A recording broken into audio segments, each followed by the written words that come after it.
स्वागत है आपका हमारे YouTube channel Hindi Gurukul academy में। कैसे हैं? मुझे उम्मीद है कि आप अच्छे होंगे। यदि आप JSC, GTC, TGT, PGT, KVS इन परीक्षाओं की तैयारी कर रहे हैं तो क्लास आपके लिए बहुत महत्वपूर्ण है। यदि आप चैनल को पहली बार देख रहे हैं तो इसको सब्सक्राइब कर लें। यदि आपने सब्सक्राइब किया है तो आप वीडियो को लाइक जरूर करें।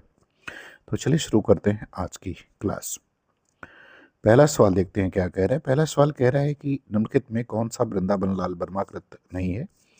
तो इनमें से आपको ये बताना है कि कौन सी रचना जो है वो वृंदालाल वर्मा की नहीं है।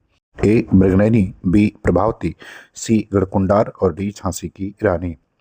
तो आपको बताना कि कौन सी कृति जो है वो वृंदावन लाल वर्मा के द्वारा लिखित नहीं है। तो रचना जो इनके द्वारा लिखित नहीं है वो प्रभावती जो है इनके द्वारा लिखित नहीं है, बल्कि प्रभावती की रचना जो है वो सूर्यकांत त्रिपाठी निराला ने की है। बात करते हैं सवाल नंबर दूसरे की। सवाल नंबर दूसरे में कह रहे हैं कि आवारा मसीहा यह किनकी जीवनी पर आधारित है। ए शरद उपाध्याय, बी तुलसीदास, सी रविन्द्रनाथ टैगोर और डी राम प्रसाद बिस्मिल।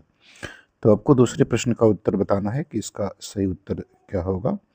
तो आवारा मसीहा विष्णु प्रभाकर कृत जीवनी परक उपन्यास है जो बांग्ला साहित्यकार शरद चंद्र चट्टोपाध्याय की जीवनी पर आधारित है। तो विकल्प ए इसका उत्तर क्या होगा वो सही हो जाएगा। तीसरे सवाल को देखते हैं। कह रहा कबीरा खड़ा बाजार में यह किनका नाटक है, ये आपको बताना है। ए मोहन राकेश, बी बलराज साहनी, सी भीष्म साहनी और डी ममता कालिया। तो आपको इस तीसरे प्रश्न का उत्तर बताना है कि इसका सही उत्तर जो है वो क्या होगा। तो अगर हम तीसरे प्रश्न के उत्तर की बात करें कबीरा खड़ा बाजार में, तो ये भीष्म साहनी का नाटक है। विकल्प सी इसका उत्तर जो है वो सही होगा। अब आते हैं सवाल नंबर चौथे पर। चौथा सवाल कह रहा है कि मोहन राकेश की इन कृतियों में एक नाटक नहीं है। तो जो नाटक नहीं है उसे आपको बताना है। ए कह रहा है बंदेर अंधेरे बंद कमरे, बी आधे अधूरे, सी आषाढ़ का एक दिन और डी कह रहा है कि लहरों का राजहंस। तो आपको बताना है कि इसमें से एक कृति जो है वो नाटक नहीं है। तो कौन सा नाटक नहीं है ये आपको बताना है। तो इसमें अंधेरे बंद कमरे जो है ये नाटक विधा नहीं है, बल्कि मोहन राकेश के द्वारा लिखा गया उपन्यास है। अब बात करते हैं सवाल नंबर 5 की। 5 नंबर सवाल में कह रहे कि रिपोर्टाज किस भाषा का शब्द है। ए फ्रांसीसी, बी अंग्रेजी, सी पुर्तगाली और डी बंगाली। तो आपको 5वें सवाल का उत्तर देना है कि रिपोर्टाज जो है वो किस भाषा का शब्द है। तो रिपोर्टाज फ्रांसीसी भाषा का शब्द है। विकल्प ए उसका उत्तर सही होगा। साहित्य की गद्य के रूप में इसका आविर्भाव द्वितीय विश्व युद्ध के आसपास माना जाता है। हिंदी में रिपोर्टाज का जनक शिवदान सिंह चौहान को माना जाता है। रूपा पत्रिका के दिसंबर 1938 में प्रकाशित लक्ष्मीपुरा को हिंदी का पहला रिपोर्टाज माना जाता है। सवाल नंबर 6वें पर आते हैं। 6वां सवाल कह रहा है कि कादम्बिनी पत्रिका के संपादक हैं, ये आपको बताना है। ए राजेंद्र अवस्थी, बी राजेंद्र यादव, सी रामविलास शर्मा और डी कमला प्रसाद। तो इस पत्रिका के संपादक का नाम आपको बताना है। तो कादम्बरी पत्रिका के संपादक मध्य प्रदेश के जाने माने साहित्यकार राजेंद्र अवस्थी हैं। तो विकल्प ए इसका उत्तर क्या होगा ये सही हो जाएगा। यह नवभारत, सारिका, नंदन, साप्ताहिक हिंदुस्तान और कादम्बरी के संपादक रहे। बात करते हैं सवाल नंबर 7 की। 7 नंबर सवाल में कह रहा है कि नारी जागरण पर लिखी महादेवी वर्मा की किताब है। ए अतीत के चलचित्र, बी श्रृंखला की कड़ियाँ, सी बद्रीनाथ की यात्रा और डी यामा। तो आपको बताना है कि नागरी जागरण पर लिखी महादेव वर्मा की कृति इसमें से कौन सी है। तो महादेव वर्मा द्वारा लिखी नारी जागरण की किताब श्रृंखला की कड़ियाँ हैं। तो विकल्प बी इसका उत्तर क्या होगा वो सही हो जाएगा। सवाल नंबर 8 पर आते हैं। 8 नंबर सवाल में कह रहे हैं कि हिंदी गद्य के जनक कौन है, आपको ये बताना है। ये कह रहा है कि लाला श्रीनिवास दास, बी भारतेंदु हरिश्चंद्र, सी बद्री नारायण और डी कह रहा है कि बालकृष्ण भट्ट। तो आपको इस सवाल का जवाब देना है 8वें सवाल का कि 8वें सवाल का सही उत्तर जो है वो क्या होगा। तो 8वें सवाल का अगर देखा जाए तो हिंदी में आधुनिकता और पुनर्जागरण के प्रवर्तक और पितामह भारतेंदु हरिश्चंद्र हिंदी गद्य के जनक माने जाते हैं। तो विकल्प बी उत्तर इसका जो है वो सही हो जाएगा। सवाल नंबर 9 पर आते हैं। 9 नंबर सवाल में कह रहा है कि इनमें से एक आत्मकथा नहीं है। ए कह रहा है कि जिंदगी कोई सौदा नहीं, बी जिंदगी नामा, सी हमजात, सी गालिब छोटी शराब। तो आपको ये बताना है कि इसमें से कौन-सी जो है एक आत्मकथा जो है वो नहीं है। जो इसमें आप आत्मकथा नहीं है उसके बारे में आपको बताना है। तो जो आत्मकथा इसमें से नहीं है वो विकल्प बी सही होगा। ज़िंदगीनामा जो है वो आत्मकथा नहीं है बल्कि यह कृष्णा शोभती के द्वारा लिखा गया उपन्यास है। सवाल नंबर 10 पर आते हैं। 10 नंबर सवाल में क्या कह रहा है? कह रहा है इनमें से कौन-सा कवि तीसरा शतक में शामिल नहीं है? ए. केदारनाथ सिंह, बी. सुरेश्वर दयाल सक्सेना, सी. मुक्तिबोध और डी. कुंवर नारायण। तो आपको बताना कि इसमें से कौन-सा कवि जो है वो तीसरे शतक में शामिल नहीं है। तो तीसरे शतक में जो शामिल नहीं है वो मुक्तिबोध हैं। विकल्प सी उसका उत्तर सही होगा। मुक्तिबोध तीसरे शतक के कवि नहीं है बल्कि वे तार शतक 1943 के कवि हैं। तीसरा शतक का प्रकाशन 1959 में हुआ था। आगे के संपादकत्व में इसमें कुल 7 कवि हैं। प्रयाग नारायण त्रिपाठी, मदन वात्स्यायन, विजय देवनारायण शाही, कुंवर नारायण, सुरेश्वर दयाल सक्सेना, केदारनाथ सिंह और कृति चौधरी। सवाल नंबर 11 पर आते हैं। 11 नंबर सवाल में कह रहे हैं कि देवकीनंदन खत्री द्वारा लिखित चंद्रकांता किस प्रकार का उपन्यास है? ए. राजनीतिक, बी. तिलिस्म, सी. पौराणिक और डी. सामाजिक। तो आपको 11 नंबर प्रश्न का उत्तर जो है बताना है कि चंद्रकांता किस तरह का उपन्यास है।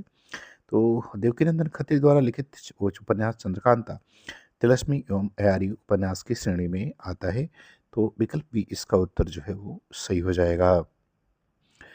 सवाल नंबर 12 पर आते हैं। 12 में कह रहे कि कौन प्रकृत का कवि कहलाता है? आपको इसका उत्तर बताना है। ए. महादेव वर्मा, बी. सुमित्रा नंदन पंत, सी. जयशंकर प्रसाद और डी. कह रहा कि सूर्यकांत त्रिपाठी निराला। तो आपको बताना कि इसमें से कौन प्रकृत का कवि कहलाता है।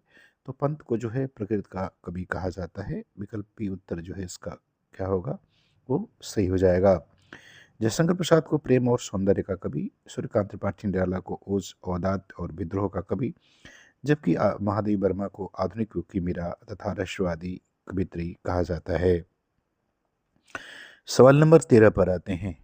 13 नंबर सवाल में कह रहे हैं कि भारत में प्रयोगवाद के उदय का मूल कारण क्या है? ए. द्वितीय महायुद्ध, बी. प्रथम महायुद्ध, सी. बढ़ता हुआ पूंजीवाद और डी. गांवों का सर्वनाश। तो आपको बताना है सवाल नंबर 13 का उत्तर जो है वो क्या होगा कि भारत में प्रयोगवाद के उदय का मूल कारण क्या है। तो भारत में प्रयोगवाद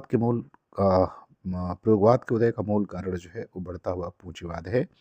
तो इसका विकल्प जो है उससे आपका क्या होगा वो सही हो जाएगा। सवाल नंबर 14 पर आते हैं। 14 नंबर सवाल कह रहे कि इनमें से कौन सी कृति सूरदास की नहीं है? ए. गंगा लहरी, बी. साहित्य लहरी, सी. सूरसागर और डी. सुर सारावली।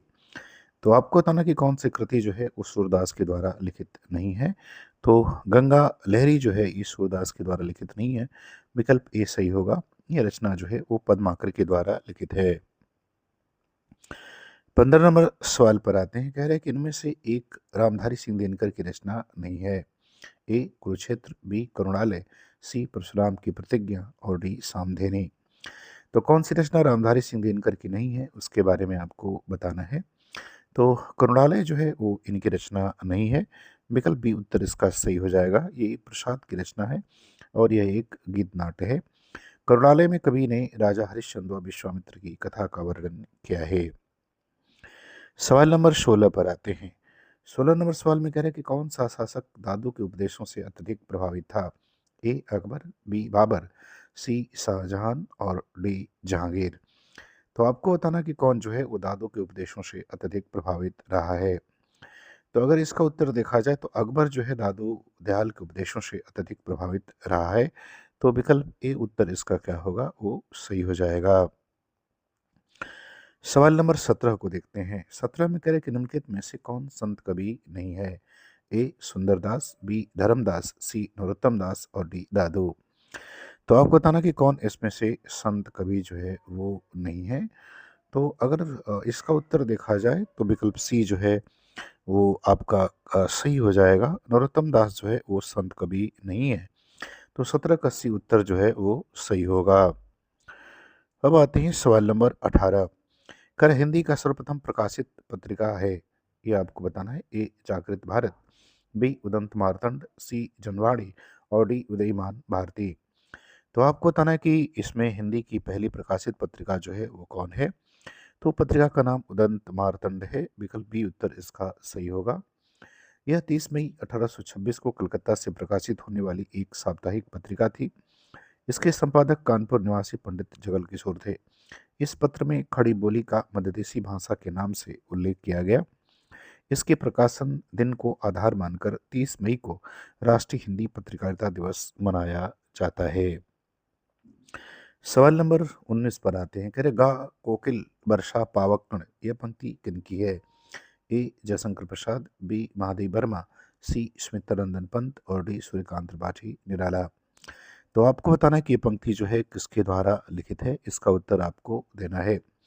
तो गा कोकिल वर्षा पावकण, यह पंक्ति जो है प्रकृत के सुकुमार कवि सुमित्रानंदन पंत की है। तो विकल्प सी उत्तर इसका क्या है, वो सही हो जाएगा। सवाल नंबर 20 पर आते हैं। 20 नंबर सवाल में कह रहे हैं कि लिपि का सर्वप्रथम उल्लेख किसमें मिलता है? ए अष्टाध्यायी, बी कामसूत्र, सी नाट्यशास्त्र और डी साहित्य दर्पण। तो 20वें सवाल का उत्तर बताना है कि लिपि का सर्वप्रथम उल्लेख जो है वो हमें कहाँ मिलता है। तो इसका सबसे पहले उल्लेख अष्टाध्यायी महर्षि पाणिनि में मिलता है। तो विकल्प ए उत्तर इसका क्या होगा, वो सही हो जाएगा। सवाल नंबर 21 पर आते हैं। 21 नंबर सवाल में कह रहे हैं कि हिंदी शब्द के वास्तविक सूत्रधार कौन थे? ए फारस के मुसलमान, बी सिंधु घाटी के लोग, सी हिंदुस्तानी समुदाय के लोग और डी हैदराबाद के मुसलमान। तो आपको इसका सही उत्तर जो है वो बताना है कि हिंदी के वास्तविक सूत्रधार कौन थे। तो हिंदी शब्द के वास्तविक सूत्रधार फारस के मुसलमान थे। तो विकल्प ए इसका उत्तर जो है क्या होगा, वो सही हो जाएगा। जफरुद्दीन यज़दी ने सन 1424 में जफरनामक नामक ग्रंथ में विदेशी में हिंदी भाषा के अर्थ में हिंदी शब्द का प्रथम प्रयोग किया। 22 नंबर सवाल पर आते हैं। 22 नंबर सवाल में कह रहे कि राजभाषा अधिनियम को कब पारित किया गया? ए 1963, बी 1967, सी 1949 और डी 1945। तो आपको 22वें प्रश्न का उत्तर बताना है, इसका सही उत्तर क्या होगा। तो देखिए राजभाषा अधिनियम को 1963 ईस्वी में पारित किया गया। इसमें कुल 9 धाराएं हैं। इसे सन 1967 में संशोधित किया गया। तो विकल्प इसका ए जो है उत्तर क्या होगा, वो करेक्ट आंसर हो जाएगा। बात करते हैं सवाल नंबर 23 की। 23 नंबर सवाल में क्या कह रहे हैं? कह रहे विश्व इतिहास की झलक, यह किसकी रचना है? ए मोहनदास करमचंद गांधी, बी मदन मोहन मालवीय, सी पंडित जवाहरलाल नेहरू और डी दीनदयाल उपाध्याय। तो आपको ये बताना है कि विश्व इतिहास की झलक यह किसकी कृति है। तो विश्व इतिहास की झलक पंडित जवाहरलाल नेहरू की रचना है। तो विकल्प सी इसका उत्तर क्या होगा, वो आपका करेक्ट आंसर हो जाएगा। सवाल नंबर 24 पर आते हैं। 24 नंबर सवाल में क्या कह रहा है? कह रहे कि अनुकरण सिद्धांत किस पश्चिमी समीक्षक का सिद्धांत है? ए अरस्तु, बी प्लेटो, सी कार्ल मार्क्स और डी लोनजाइनस। तो आपको 24वें सवाल का उत्तर बताना है कि अनुकरण सिद्धांत जो है वो किस पश्चिमी समीक्षक का सिद्धांत है। तो ये अरस्तु का सिद्धांत है। तो विकल्प ए उत्तर इसका क्या होगा, वो आपका सही हो जाएगा। सवाल नंबर 25 पर आते हैं। 25 नंबर सवाल में कह रहे कि आलोचना पत्रिका कहाँ से प्रकाशित होती है? ए लखनऊ, बी दिल्ली, सी मिर्जापुर और डी मुंबई। तो आपको इसका सही उत्तर बताना है कि आलोचना पत्रिका कहाँ से प्रकाशित होती है। तो आलोचना पत्रिका जो है वो दिल्ली से प्रकाशित होती है। विकल्प बी इसका उत्तर क्या होगा, वो सही हो जाएगा।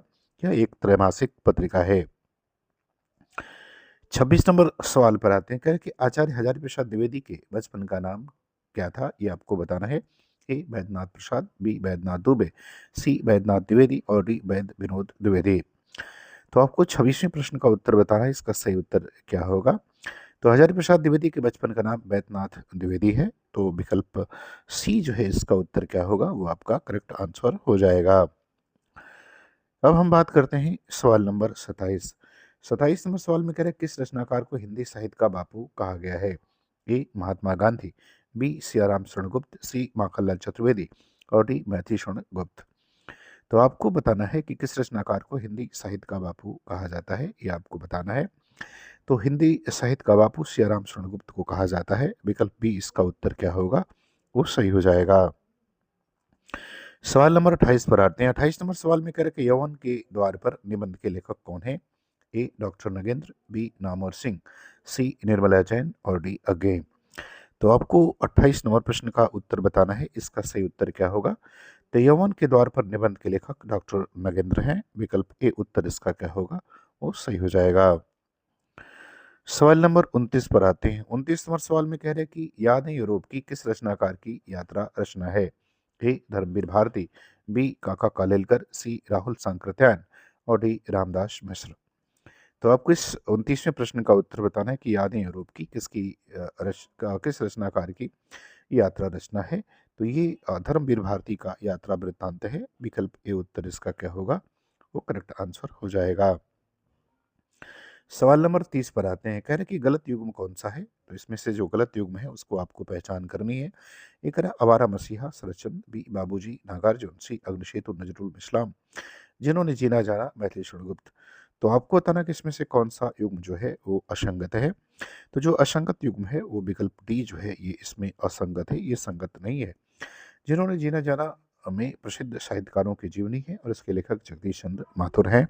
मैथिली शरणगुप्त इसके लेखक नहीं है। तो मुझे उम्मीद है कि वीडियो आपको पसंद आएगी, आपको अच्छा लगे। तो आप चैनल को सब्सक्राइब जरूर करें। पूरा वीडियो देखने के लिए आपका बहुत बहुत धन्यवाद।